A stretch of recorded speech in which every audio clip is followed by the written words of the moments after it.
10장 1절부터 14절까지 읽겠습니다. 에스겔서 36장 1절부터 14절까지. 여호와께서 권능으로 내게 임재하시고 그의 영으로 나를 데리고 가서 골짜기 가운데 두셨는데 거기 뼈가 가득하더라. 나를 그 뼈 사방으로 지나가게 하시기로 본즉 그 골짜기 지면에 뼈가 심이 많고 아주 많았더라. 그가 내게 이르시되 인자야 이 뼈들이 능히 살 수 있겠느냐 하시기로 내가 대답하되 주 여호와여 주께서 하시나이다. 또 내게 이르시되 너는 이 모든 뼈에게 대언하여 이르기를 너희 많은 뼈들아 여호와의 말씀을 들을지어다. 주 여호와께서 이 뼈들에게 이같이 말씀하시기를 내가 생기를 너희에게 들어가게 하리니 너희가 살아나리라. 너희 위에 핏줄을 두고 살을 입히고 가죽으로 덮고 너희 속에 생기를 넣으리니 너희가 살아나리라. 또 내가 여호와인 줄 너희가 알리라 하셨다 하라. 이에 내가 명령을 따라 대언하니 대언할 때 소리가 나고 움직이며 이 뼈 저 뼈가 들어맞아 뼈들이 서로 연결되더라.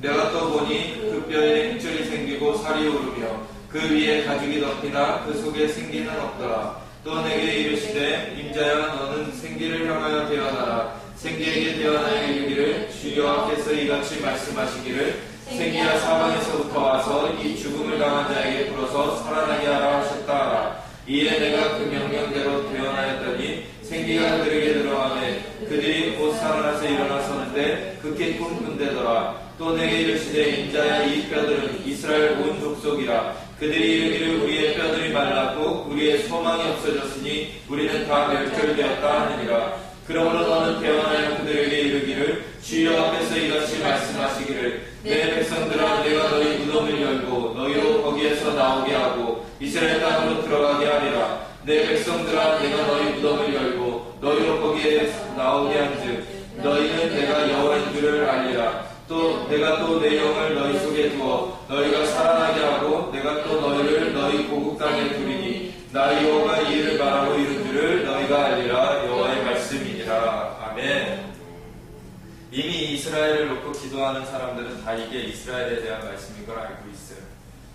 근데 많은 사람들이 이러한 말씀이 있다는 걸 알지만 많은 뼈 골짜기 이 말씀을 갖고 설교를 목사님들이 많이 하시죠.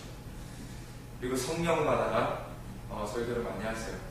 큰 범위에서는 그것도 맞는데 근데 이 정확한 이 문맥상의 의미를 모른 채 그 확장 적용만 먼저 하게 되면은 굉장히 코에 걸면 코걸이, 귀에 걸면 귀걸이가 되는 거죠.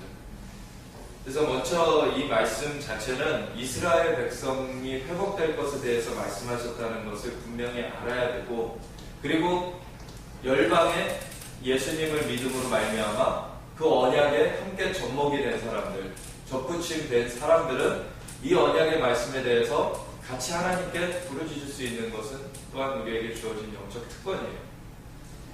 근데 이스라엘 가운데 먼저 이 영적으로도 자연적으로도 이것이 이루어지는 것에 대한 것임을, 이 본래 의미가 그것의 이스라엘에 대한 것임을 우리가 분명하게 어떻게 보면 뿌리를 받고 있어야 그 유업에 대해서도 더 풍성한 우리의 유업을 함께 누릴 수가 있다는 것이죠. 그래서 로마서 11장에도 너희가 원가지들을 향하여서 자긍하지 말라. 자긍할지라도 뿌리가 너희를 보존하는 것이지 너희가 뿌리를 보존하는 것이 아님을 알라라고 말씀하고 계시죠. 그래서 우리가 뿌리가 어디에 놓여 있는지 그 뿌리를 상실하면 안 됩니다. 뿌리는 항상 그 이스라엘을 하나님께서 출애굽시키시면서 그보다는 더 전에 아브라함에게, 이삭에게, 야곱에게 언약하시면서 그 언약의 말씀대로 하나님께서 이루어 가시고 예수 그리스도로 말미암아 완성시키셔서 그 모든 복음의 그 완성을 이루시고 나서 온 열방 가운데 이제 전하시기 시작하셨어요. 그래서 교회의 뿌리는 분명하게도 이스라엘에, 예루살렘에 있다라는 것을 분명하게 인지를 해야 돼요.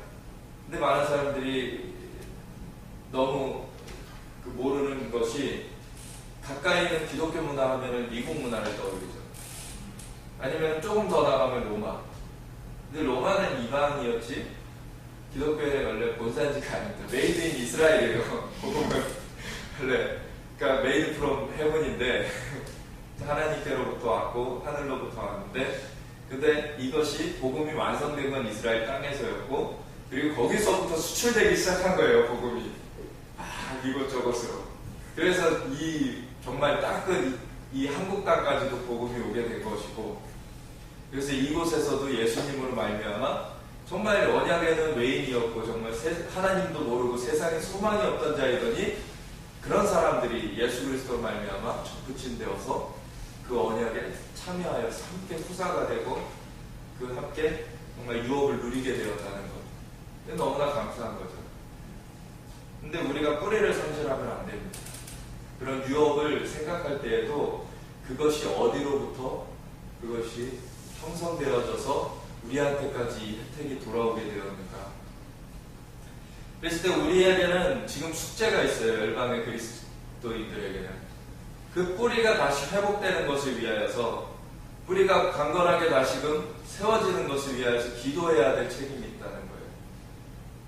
그것은 단지 이스라엘, 여러 선교 국가 중에 하나로서의 이스라엘을 생각하는 것이 아니라 그 뿌리로서의 이스라엘을 생각하는 것입니다. 그래서 뿌리로서의 이스라엘이 강건하게 다시금 세워지게 될 때 로마서 11장에도 그래서 그렇게 말하고 있잖아요. 그들이 넘어짐으로 열방의 복음이 증거되게 되었거늘 하물며 그들의 충만함이요.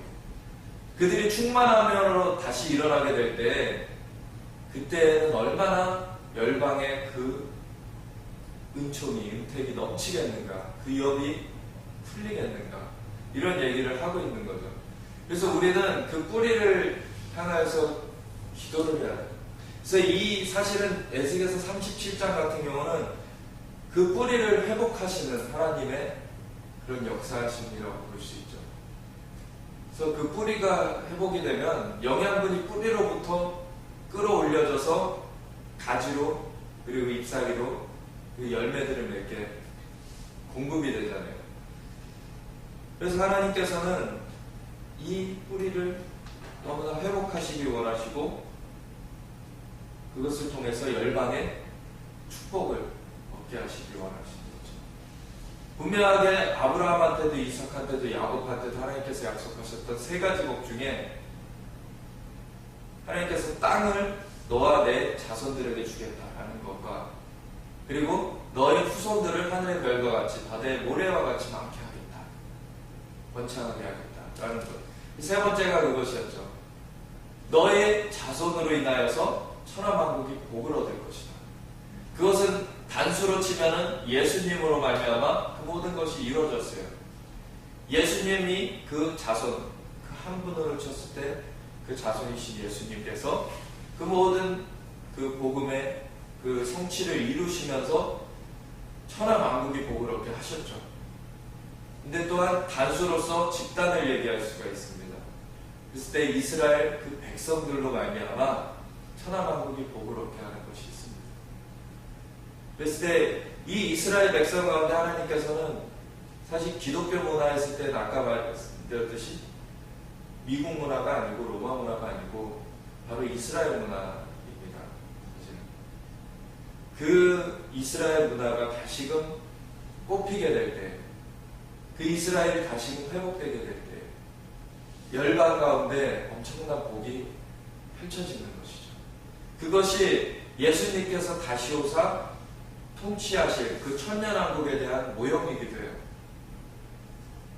예수님께서 다스리실 때, 다시 오실 때 감람산에 그의 발이 서시겠고 그 감람산은 동서로 갈라져서 큰 골짜기가 되고, 예수님께서 또한 감람산이 예루살렘 동편이죠. 예루살렘 동편 감람산에서 착지하신 다음에 그 동편 문을 통해서 성전에 입성하시겠다라는 것인데, 그래서 예루살렘으로부터 열방을 통치하시는 예수님의 통치가 이루어지게 되는 것이죠. 그때는 해함도 상함도 없겠고 눈물이나 애통하는 것이 없을 것이다.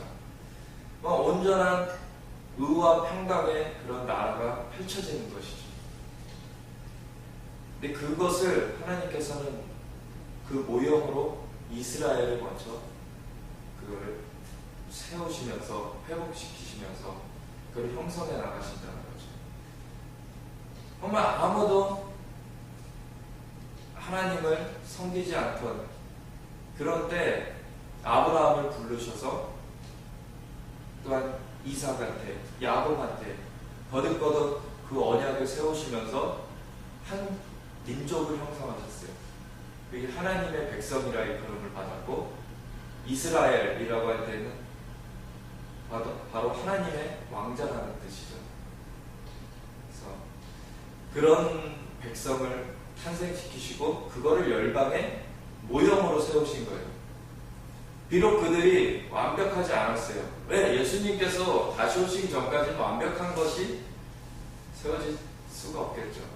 우리의 몸이 아직 그 옛몸을 갖고 있는 이상, 우리는 항상 넘어져요. 또. 그렇지만 그 속은 옛것은 지나가지 새 것이 되었다. 우리의 속은 새 것이 되었고, 우리의 자연적인 구속도 지금 기다리고 있죠. 예수님의 재림을 바라면서. 그래서 이스라엘도 완벽하지 않고 넘어지고, 그래서 사실은 흩어지기도 했고, 그렇지만 하나님께서는 완벽하신 하나님께서, 그 완전하신 하나님께서 결국 포기하지 않고 그 신실하게 언약을 지키시겠다고 하셨고, 그 약속대로 이스라엘을 다시 모으셨죠. 그리고 다시금 여기서 말씀하신 것과 같이 그 마른 뼈와 같은 이스라엘, 그들이 정말 보기 좋게 모여진 게 아니에요. 모여지기 바로 직전에 어떤 일이 있었습니까? 물론 그 전에도 하나 둘씩 모여들기 시작했지만 대대적으로 모여든 거는 홀로코스트 이후예요. 아주 마른 뼈와 같았죠. 홀로코스트 가스실에서 완전 죽어갖고 불태워졌고 정말로 마른 뼈였어요. 그런 자들, 지금 보토록 귀환한 유대인들 가운데 자기의 친족 중에 거의 한두 사람씩은 다 홀로코스트 희생자들이 있어요. 그런 걸 거의 겪은 사람들입니다. 지금 새롭게 이스라엘에서 태어난 그 사람들은 그걸 모르더라도 지금 살아있는 그 아비 세대, 어미 세대들은 그걸 생생하게 기억하고 있죠. 정말 소망이 없는 이 뼈들이,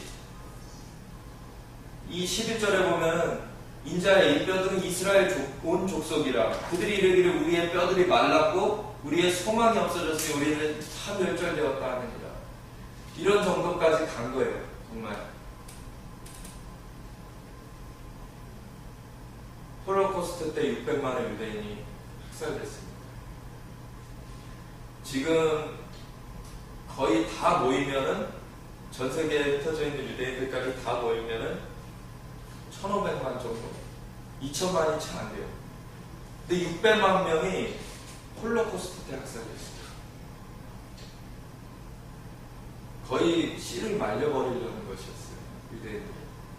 예수님이 태어나기 전에도 헤롯 왕이 2살 이하는 다 죽이라고 그랬죠. 씨를 말려버리고자 했어요. 왜? 메시아가 태어나는 것을 극도로 경계한 거죠. 그 배후에는 누가 있습니까? 사탄이 있는 거죠. 모세가 태어날 때도 그랬어요. 다 히브리 백성들을 죽여버렸어요.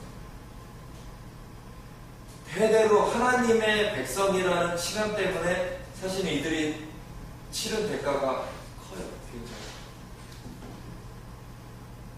그래서 항상 사탄한테 정말 그런 죽임을 당하는 그런 위험 가운데 처해 왔었죠.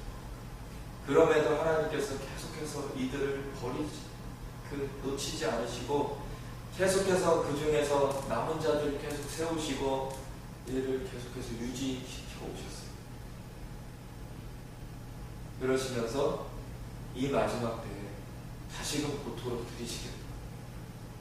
그리고 그들 가운데 내 영을 불어넣어 살아나게 하겠다. 그때는 그들이 극히 큰 군대로 일어설 것이다. 이것이 하나님의 엄청난 회복의 메시지죠. 이 이스라엘을 볼 때 하나님께서 어떻게 이 세상을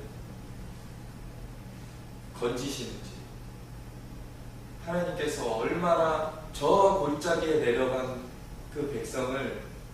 올리셔서 하나님께서 그 높은 자리에 앉게 하시는지 그것을 자연적으로도 볼 수 있게끔 하나님께서 하시는 게 이스라엘 역사이죠. 근데 그것마저도 부인하게 되면 더 이상 하나님을 배우면 인정할 수가 없는 거죠. 하나님께서 너무나 명백하게 말씀하셨고 명백하게 보여주고 계시는 것을 그것마저도 부인한다라면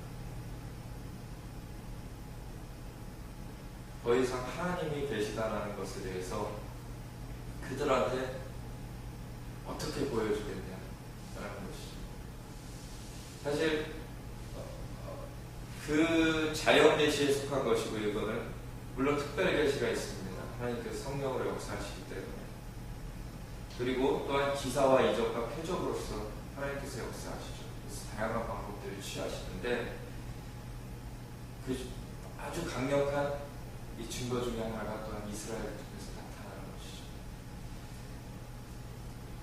그래서 지금 이스라엘을 가보면은 또 작년하고 또 달라요. 굉장히 많이 영적으로도 이게 꽃이 피고 있다는 것을 느낄 수가 있어요. 그 땅에 가보면 무화과 나무의 비유가 있죠. 물론 정확하게 그 문맥상 보면은 그거는 그 지진과 전쟁과 나라가 나라를 민족을 민족의 대적함에 일어나고 천천히 기근과 지진이 있으리라. 그리고 이 모든 것을 볼 때 너희는 마지막 때가 가까운 줄 알라. 이런 전체적인 문맥상에서 볼 때에는 그런 자연 현상들에 대해서 말한 것이라고 볼 수 있겠지만 또한 무화과 나무라고 했을 때 선지서들에 보면은 이 이스라엘을 무화과 나무라고 지칭을 많이 해요. 그래서 무화과 나무가 잎이 연하여지고 싹을 낼 때 그때 인자가 문 앞에 가까이 오죠. 이것은 이 얼마나 지금 또 가보면은 잎이 연하여지고 싹을 내고 있는지. 특별히 저희가 엘라브 컨퍼런스라고 청년들 유대 청년들 수백 명과 아랍 청년 수백 명이 같이 모여서 예수님을 경배하는 그런 3일간 경배하는 모임에도 갔었는데 정말 이 생기를 하나님께서 대언을 하게 하시잖아요. 생기가 사방으로 들어와서 이 죽은 자에 들어가 살아나게 생기가 일어나고 있는 것을 목격하고 있습니다. 보면은 가장 중심에는 예루살렘이 있죠. 예루살렘이 가장 마지막 전장입니다. 거기가 생기가 사방부터 불어올 때 이스라엘 땅에서 보자면은 서쪽에서는 테라비브로부터예요. 북쪽으로는 갈릴리로부터죠. 남쪽으로는 베들레헴, 헤브론, 구엘시마로부터예요. 동쪽은 여리고 쪽이죠. 더 넓게 세계에서 봤을 때는 동쪽으로부터 우리 한국에서 생기가 불어닥치고 서쪽으로 유럽에서 그리고 북쪽으로 러시아나 이런 쪽에서 그리고 남쪽으로 아프리카 이런 쪽에서 이 전 세계로 하여금 지금 예루살렘을 주목해 하고 계시고 이스라엘을 주목해 하고 계세요. 그러면서 생기를 향하여서 되어나도록 하시는 거죠. 이 에스겔에서 명하였던 것처럼 하나님께서 생기가 일어나서 이 죽었던 자에게 들어가서 살아나는 이스라엘을 자연적으로 회복시키실 뿐만 아니라 영적으로 회복시키시길 원하시고 지금 그 일을 이뤄가고 계세요. 1948년도에 5월 14일에 이스라엘이 나라로 재건되었죠. 그러면서 1967년도에는 예루살렘이 수도로 회복되었습니다. 지금 성전이 아직 회복이 안 되어 있는데 지금 무슬림 사원이 들어서 있죠. 그 위에 성전상 위에. 근데 지금 또한 열방에서 무슨 일을 꾸미는가 하면은 하여튼간 이스라엘 땅에서 뭔가 일어나려고 하면은 더 사단이 화들짝 놀라가지고 더 그것을 막아서려고 그런 전쟁을 일으키거나 그런 위협을 많이 가하죠. 이스라엘 땅. 지금 유엔 총회가 9월달에 있죠. 9월 14일부터 개최된 유엔 총회 무엇이 지금 안건으로 올라갈 팔레스타인 나라로 세우는 거. 그거 자체로 들으면 굉장히 좋은 일 같아요. 근데 지금 팔레스타인의 정권 잡은 자들이 누구냐 이거예요. 팔레스타인의 정권 잡은 사람들은 일반 팔레스타인의 뜻과는 달라요. 팔레스타인의 정권 잡은 사람들은 테러리스트들이죠. 테러리스트들한테 그거를 자꾸 넘겨주면은 가자지구 그렇게 넘겨주면은 우리가 평화협정을 맺겠다 그래서 넘겨줬던 가자지구에서는 수백 발이 미사일이 날라오고 있습니다. 이스라엘 땅을 내준다고 그칠 사람들이 아닌 거예요. 이스라엘 내부에서도 땅을 내줘서라도 협정을 맺을 수 있다면 하고 싶어요. 근데 그렇게 한다고 이게 될 일이 아니라는 거죠. 그거는 하나의 단계일 뿐이에요. 그들한테. 그들이 원하는 것은 이스라엘이 아예 없어지는 것이거든요. 그 주변에 극단 무슬림들, 그 나라들이 부추기고 있죠. 그걸 계속 뒤에서 서포트하면서. 결국엔 궁극적으로 이스라엘을 아예 씨를 말리는 거예요. 역사상 계속 되풀이했던 하만의 영 같은 그런 것들이 계속 그 배후의 역사는 그 배후의 사탄이죠. 그렇기 때문에 이거는 안 되는 거예요. 팔레스타인 일반 사람들은 두려워하는 게 뭐냐면 이 테러리스트들이라는 걸 그들도 알고 있기 때문에 오히려 지금 이스라엘 쪽에 그 이스라엘 정부 하에 있는 것이 더 낫다는 걸 알아요. 왜 극단 무슬림 테러리스트들이 잡게 되면은 자기들한테도 굉장한 위협이 된다는 걸 이들은 알아요. 그래서 겉으로 소리내지는 못하지만 개개인을 만나보면 그런 얘기들이 나옵니다. 근데 겉으로 소리를 못 내는 건 무엇입니까? 테러의 대상이 될까? 뭘 못 내는 거예요. 그리고 더 중요한 건 뭐냐면 그런 배후에 사탄이 역사하고 있다는 것이고 그것이 결국에는 예루살렘을 나눠서 예수님이 다시 오심을 막아서고자 하는 것입니다. 그것이. 성전산이 있는 동예루살렘 지역이 만약에 팔레스타인 나라로 설립되게 되면은 그것이 유대인 영토 밖으로 빠지게 돼요. 그러면은 지금 유대인들 이스라엘 사람들 요르단 못 가는 것 같이 레바논 못 가는 것 같이 못 들어가게 되는 거예요. 그나마 통곡의 벽도 못 가게 되는 것입니다.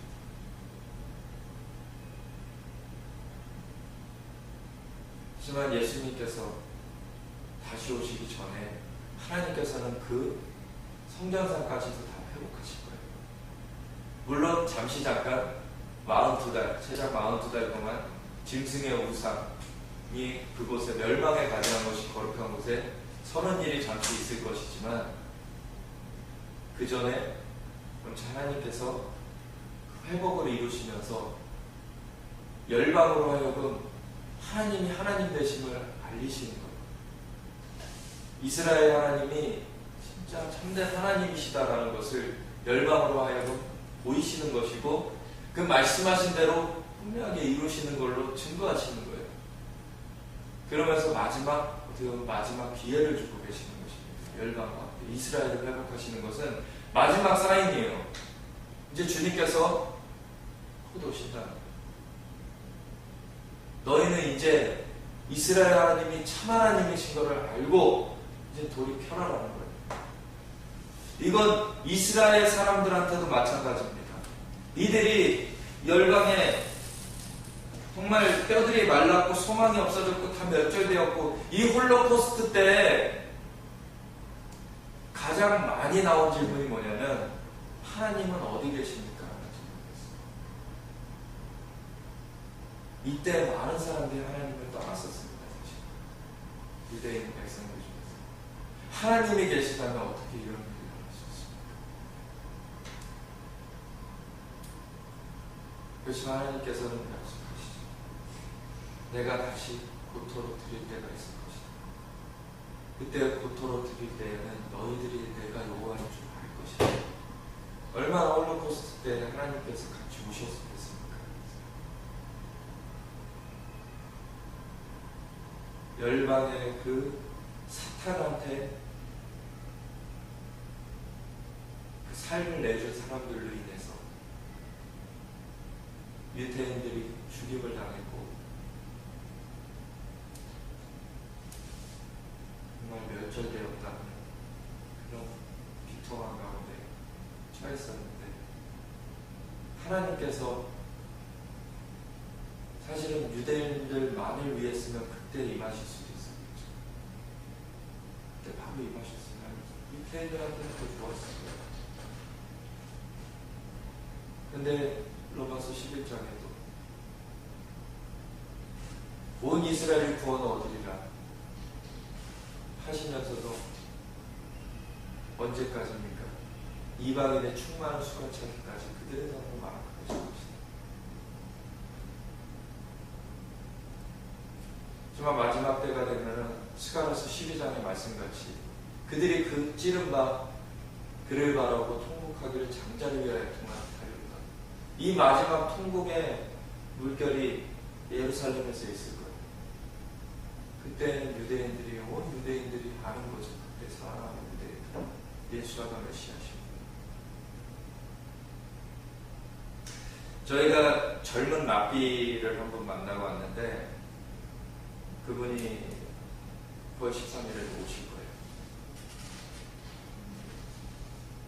근데 그분이 굉장히 지금 고무적인 건 뭐냐면 정통 유대인들 중에서 정통 유대인들 가운데 지금 크리스천과 교류하길 원하는 그런 그룹들이 생겨나고 있다는 거예요. 이번에 오시는 분이 그런 그룹 중에 이제 그 실행 총무 같은 그런 분이에요. 역사상 경험해 볼 때 정말로 이들은 그걸 알아요. 크리스천들 중에서도 다 그룹들이 따로 있다는 것을. 그래서 이들이 그런 얘기를 해요. 이 이스라엘과 함께 설 사람들은 열방에 흩어진 유대인들과 복음주의적 크리스천들 뿐이 없다라는 걸 한다. 이런 얘기들을 해요. 복음주의적 크리스천. 그냥 일반 사람들이 아니라 중에서도 말씀 그대로를 믿는 사람들 있잖아요. 그런 사람들이 이스라엘과 함께 설 수가 있는 거죠. 그래서 그런 교류들이 지금 열리고 있어요. 그래서 하나님께서 그거를 계속 잘 넣고 계시는 거죠. 근데 이 랍비가 뭐라고 하냐면 제가 막 질문을 했어요. 성령을 믿냐? 믿는다는 거예요. 공통적인. 그때도 성령을 믿어요. 왜? 구약에도 성령이 역사했으니까. 근데 다른 게 뭐냐면 성령은 여호와의 표현이다. 매니페스트가. 그러니까 성령 자체가 삼위일체를 믿는 게 아니죠. 이들은 유일신이기 때문에 그 삼위일체를 받아들이지 않아요. 삼위를 받아들이지 않아요.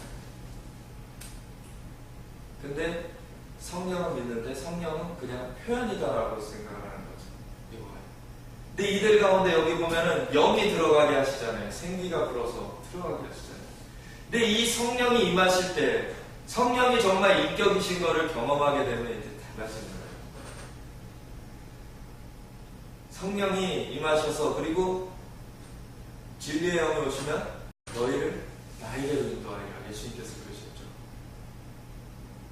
예수님께로 인도하는 거예요. 예수야가 메시아신 걸 알게 되는 거예요. 이들이.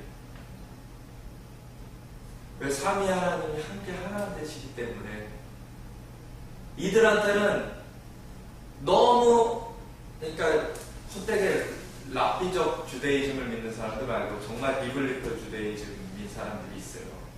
그러니까 예수님 초림하셨을 때에도 바리새파가 있고 사두개파가 있고 에세네파가 있었잖아요. 근데 바리새파, 사두개파는 예수님을 대적했지만 에세네파는 예수님을 영접했거든요. 세례 요한도 에세네파 사람이었다 그러고 그리고 아마도 그 마가다락방 있죠. 마가다락방에 성령이 임하셔서 초대교회가 생겨났잖아요. 그 마가다락방이 있는 지역이 에세네 지역이라고 해요. 에세네 구역. 근데 그 성령이 임하셨을 때 오순절 날이었기 때문에 천하각국에서 모여든 경건한 유대인들이 그걸 보고 이게 무슨 소동이, 무슨 일이 일어난 건가 놀라면서 몰려들었잖아요. 아마 거의 대부분 에세네가 있을 겁니다. 거기가 에세네 구역이었기 때문에. 근데 마지막에 이 마태복음 24장 39절에 너희가 찬송하리로다 주의 이름으로 오시는 이여 할 때까지 날 보지 못하리라 라고 한 것은 누구에게 말씀하셨습니까? 바리새파 사두개 바리새인과 서기관들에게 하셨습니다. 그러니까 마지막 최후의 보루같이 그들이 있어요. 그들의 너는 완악하여진처럼 이렇게. 근데 그들의 모두가 다 이렇게 완악해진 것도 아니었고 뿌리가 거구 가운데 있고 그리고 뿌리가 거기서 더 튼튼하게 되지면 질수록 열방 가운데 임할 그 축복도 더 크게 임하는 거예요. 그래서 여기서도 지금도 그래요. 지금도 그런 비블리컬 주데이즘에 있는 사람들이 있어요. 에세네파가 그런 사람들이었어요. 정말 성경대로 믿는 사람들. 그런 사람들은 공통점이 있죠. 왜 구약이 다 공통점 아니에요? 그들과 우리. 근데 구약을 해석할 때 조금 다른 면들이 있죠. 우리는 예수님으로 말미암아 구약들이 성취된 것을 우리는 믿는데 그들은 아직도 오실 메시아를 기다린다는 것이 다르죠. 근데 그런 사람들이 성령을 믿어요. 하나님을 믿죠. 그 사도행전 2장에도 경건한 유대인이라고 표현을 했어요. 예수님을 믿기 전입니다. 그때는 회심하기 전이었어요. 근데 경건한 유대인이 천하각국에서 모여들었다라고 그랬어요. 그런 사람들이 있어요. 성령께서 임하시는 것입니다. 그런 사람들한테.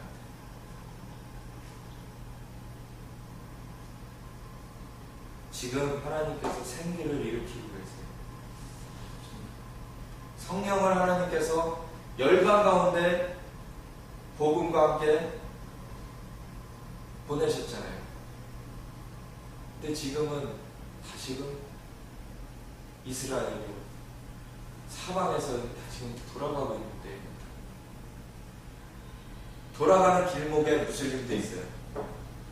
지금 그 중동 지역이 다 있죠. 지금 근데 목표지를 바로 보고 가야 돼요. 그 중간에 무슬림의 진에 사로잡혀가지고 이스라엘을 나누려고 하면 안 돼요.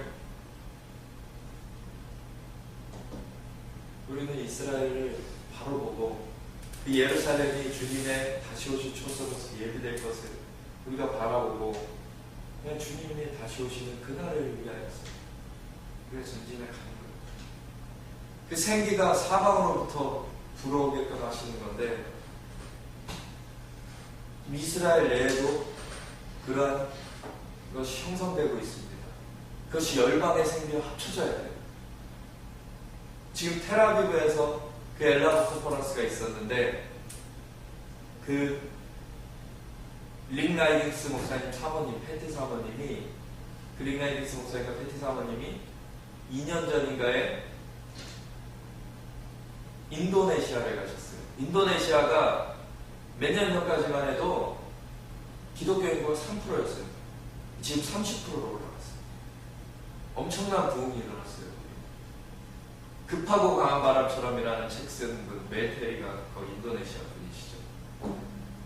거기 엄청난 부흥이 있었어요.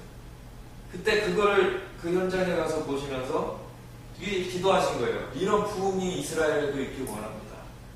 어떻게 해야 되겠습니까? 그랬더니 엘람 컨퍼런스가 원래 예루살렘에서 매년 해오던 건데 청년 유스 워십 게더링인데 그거를 텔아비브 가서 해라.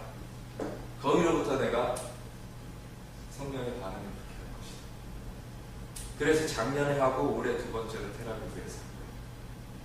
근데 엄청나게 그 청년들이 준비되고 있는 걸 봤습니다. 그 생기가 일어나고 있는 것 같습니다. 그것이 열방의 생기와 합쳐져야 돼요. 이제 열방의 비슷한 예루살렘 마지막 접전입니다. 거기 최후에 거기 열리면 이제 준비 다 되는 거예요. 거기에 지금 그 이스라엘 사원이 있는데 에스겔서 38장 39장에 말하는 그런 그 상황들이 지금 준비되어져 가고 있죠. 열방이 이스라엘을 나누려고 하고 있고 그 전쟁을 준비하고 있어요. 그래서 북쪽 특별히 러시아나 거기는 터키도 포함이 되는데 터키나 이런 쪽에서 그 군대가 쳐들어온다는 것이 에스겔서 38장 39장의 내용이죠.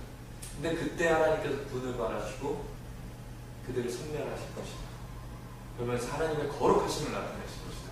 그것이 마지막 부흥으로 연결될 것입니다. 근데 그때 또한 뭐라고 말하냐면 예루살렘에 큰 지진이 있을 것이다. 그때 아마 저는 믿기로는 이슬람 사원이 무너져 내릴 것입니다. 그리고 하나님께서 거룩하시는 자신의 거룩하심을 보이시면서 열방으로 마지막 기회를 주시고 너희는 내가 하나님이라 말했지.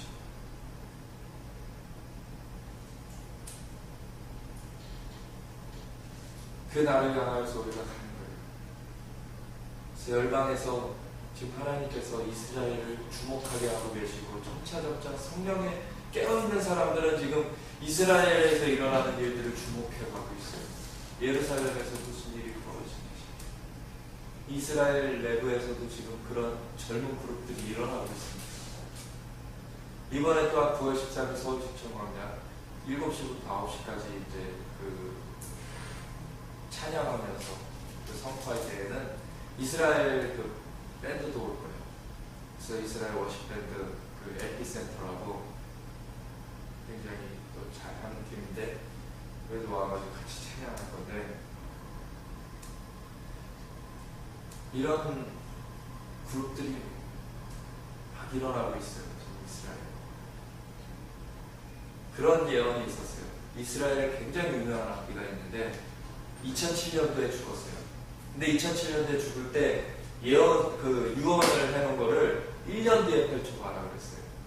근데 그 유언장에 뭐가 있냐면 메시아의 이름이 담겨 있어요. 그 메시아의 이름이 뭐냐면은 예슈아.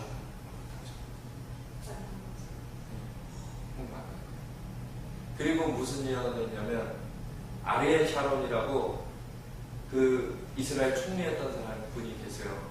그분이 지금 혼수 상태예요. 코마 상태에 들어가 있는데 그분이 그 죽게 될 때 이스라엘 사람들이 예수님을 알게 될 것이다 라고 그랬는데 어떤 유명한 그웬쇼라는 어떤 유명한 사역자가 어떤 예언을 했었냐면 그 아리엘 샤론이 깨어날 것이다. 깨어날 때 예수님 메시아라는 것을 선포할 것이다. 그 얘기를 했었어요. 정말 마지막 때문에 지금.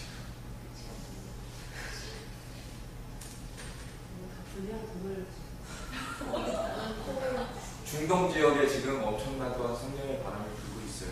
실제로 이슬람 그 정부 차원에서는 막 그렇게 사악하게 하고 있지만 그 일반 백성들 사이에서는 엄청나게 꿈과 환상으로 예수님의 방문을 받고 엄청나게 주님께로 돌아오고 있어요. 1년에 이란 같은 경우는 50만 이상이 돌아오고 있다. 엄청나게 지금 돌아오고 있어요. 성령의 바람이 불고 있어요. 이때 이 바람을 타야 돼요. 우리 자체가 그 또한 성령의 생기가 되어서 들어가야 돼요. 이스라엘에. 이 시대에 하나님께서 행하시는 것을 볼 수 있어야 돼요. 그거를 아무 근거 없이 하시는 게 아니라 하나님의 말씀에 기록하고 계세요. 하신다고. 그걸 세우시겠다고. 그것을 가장 명확하게 볼 수 있는 시간이 뭡니까? 이스라엘을 회복을 보면 알 수 있어요. 그것과 결부되어서 지금 전 세계 가운데 하나님께서 무엇을 행하고 계신가가 나옵니다. 근데 그걸 보지 못하면은 도대체 이 시대에 대해서 분별을 할 수가 없는 것이죠.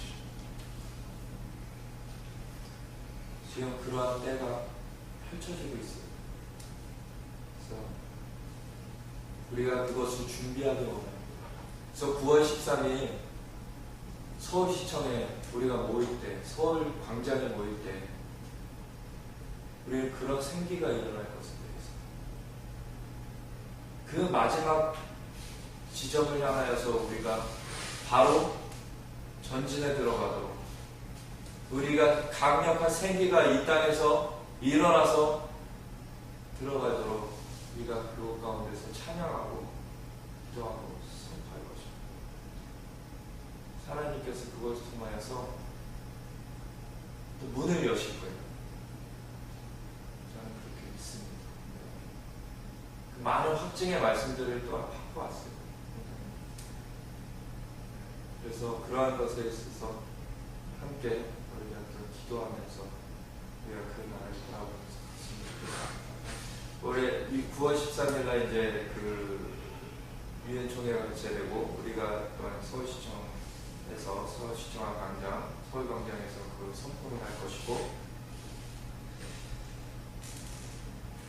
그리고 나면은 9월 20일 날 제출을 할 거라 그래요. 그 팔레스타인이 그 나라를 세우는 것에 대해서 아마 9월 21일 날 투표가 될 것이라고 하는데, 그런데 또 말하는 사람마다 달라요. 10월 달에 투표할 것이라는 사람도 있고 9월 21일로 알고 있는데 아직까지는. 근데 그러고 나서 지금 동부에, 미국 동부에 허리케인 오고 지금 지진 오고, 미국 동부에 그렇게 지진 오면 굉장히 이례적인 일이라고 해요. 서부에는 자주 있어 왔는데 5.8 그 강도 5.8 지진이 있었고, 허리케인이 미국 본토로 지나가는 것도 3년 만인데 그 아예 그 위쪽까지 올라가는 것은 더 오래전에 있었고 굉장히 오랜만이라고 합니다. 하나님께서 사인을 보여주시는 거죠. 뉴욕에서 지금 저희 유엔총회가 열릴 예정인데 그곳을 허리케인이 지나갔습니다. 9월 29일이면은 나팔절이에요. 9월 28일 저녁부터 9월 29일 그 나팔절이고, 그때부터 가을절기들이 시작됩니다. 예수님께서 초림하셨을 때 6월절과 무교절과 초실절이 다 이루셨어요. 그리고 승천하신 다음에 성령이 10일 만에 임하시면서 오순절까지 다 이루셨어요. 그 나팔절과 속죄일과 장막절, 세 절기가 나왔죠. 이 가을 절기들은 이 주님의 다시 오심을 앞두고 이루어지게 되는 것입니다. 주님의 재림과 연계돼서 이루어지는 거예요. 주님의 승천 이후에 11호에 오순절이 임했던 것처럼 어떻게 보면 거꾸로 재림 전에, 재림하면 이미 장막절이 시작되는 거죠. 그거는 재림이 장막절의 그 성취예요. 장막절로부터 2주 전이 바로 나팔절입니다. 나팔절이 성취되는 것이고, 그리고 숙제일이 바로 5일 전이 숙제일이죠.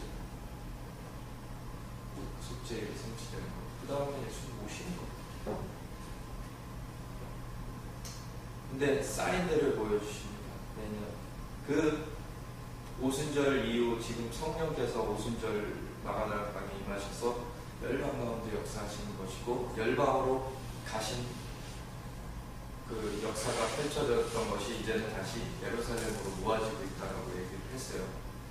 그래서 그 예루살렘으로 모아지고 지면서 이 마지막 절기들을 준비하고 있어요. 그래서 올해 그런 나팔절, 숙제, 장막절을 또한 주목해서 보시기